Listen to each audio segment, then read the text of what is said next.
Every week we're gonna do just a top 5 list. We're gonna call it the list of the week. List of the So week. this week's list of the week is the top 5 worst organization in American team sports. Number 5, worst organization in American team sports, the New York Giants. Now you could almost interchange Over the Jets? You could almost interchange the Giants and the Jets. Okay. I wish. In fact, I'll make it a tie. They're both terrible. Both terrible. And of course, I grew up in New York. Never was a fan of either team, but I did grow up in New York. So I was a teenager in the '80s when the Jets were pretty decent, and then the Giants were great. And the fall from grace for both of those are terrible.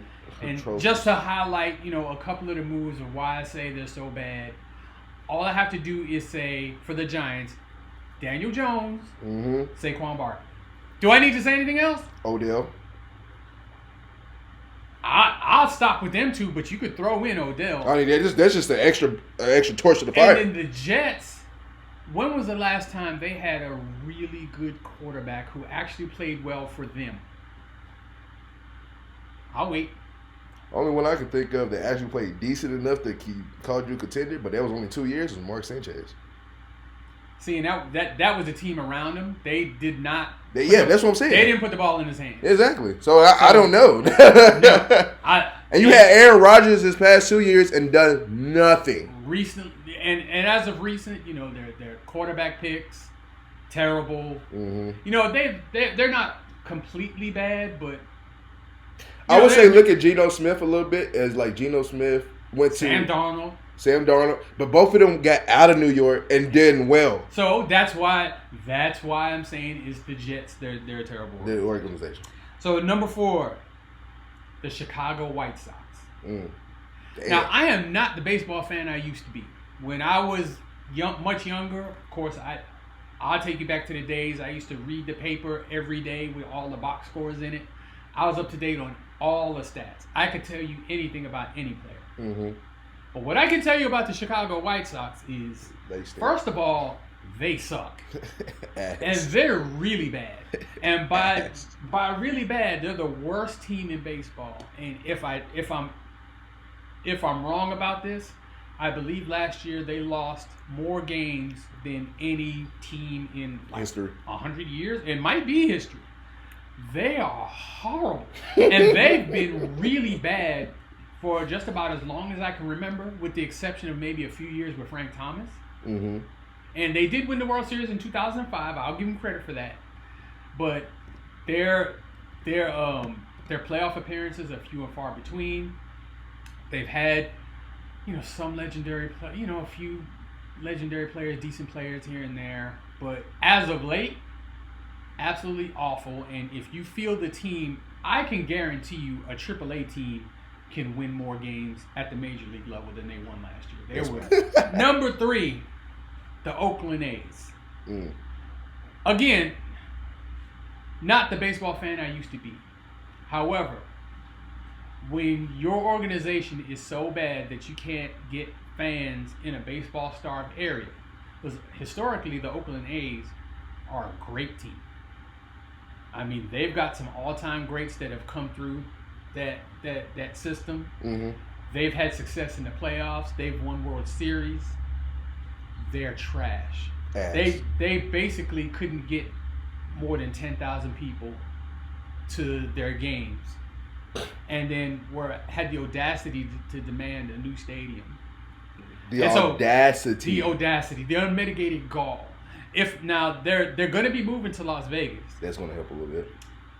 But in between the time that they're moving to Las Vegas, they're moving to Sacramento, and they're going to be playing in a AAA stadium. That's humiliating, dude. Yes. How do you allow that to happen? It's top worst, right? That's why they're number 3. All right, number 2, the Charlotte Hornets. Oh my God. Hornets, Bobcats. Atrocious. Whichever name they went by. I know they go by the Hornets now. Mm-hmm. Horrible. Trash. Horrible. And there was a time when like in the 90s when it was really looking up for them, when they had Larry Johnson and Alonzo Mourning and Glenn Rice. They've had good players, but as of late, trash. Nothing. And the couple of good players that they've had, they screwed it up. They had Gordon Hayward, and they couldn't keep him. They had Kemba Walker. Couldn't do anything with him. Now they got LaMelo. You're wasting Melo's time at this point. How many players in the NBA currently are as dynamic as he is? The team is absolute garbage. Always has been, and we can talk for the rest of life about how bad their draft picks have been. Michael Kidd-Gilchrist with the number 2 pick. God, awful.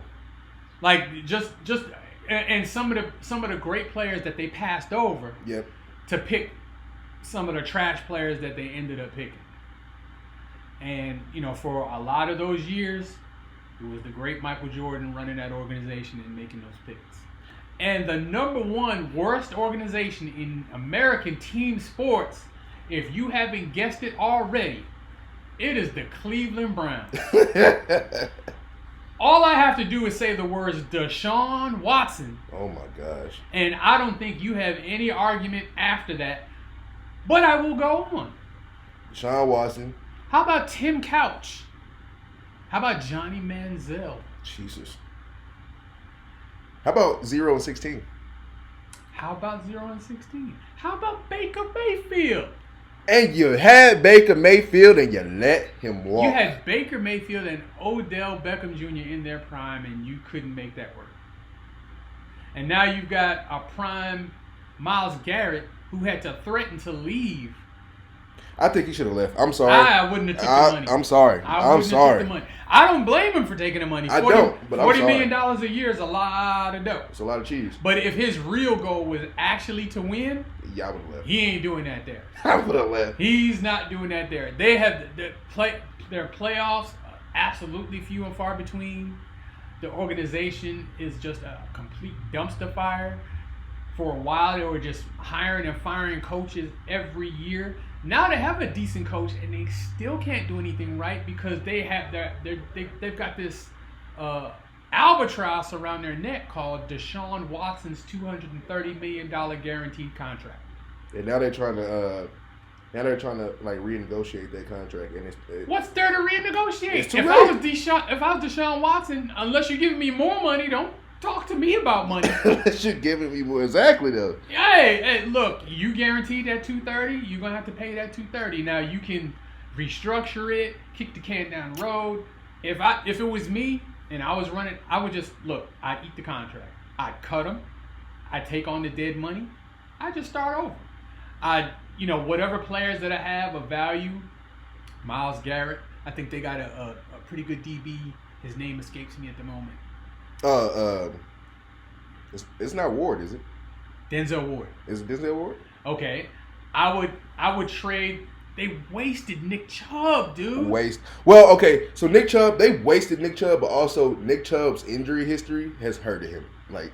Oh yeah, I mean I agree with that, but they also wasted him. Because I really think before that gruesome ass injury he had, maybe 2 years ago, I think you had good trade value that you could have traded him and got great picks. But now with his injury history, you can't trade him now. Exactly, you can't. And that's part of them wasting him. But they before he got hurt, they absolutely blew it. They had Joe Thomas. That's one of the greatest tackles that's ever played the game. Dang. The man played his entire career in Cleveland, never played a single playoff game. You know how aggravating that would be towards me? Not one. Terrible. Cleveland Browns fans, you have my sympathy. You see, I'm a Redskins fan, so I know you're paying to some degree.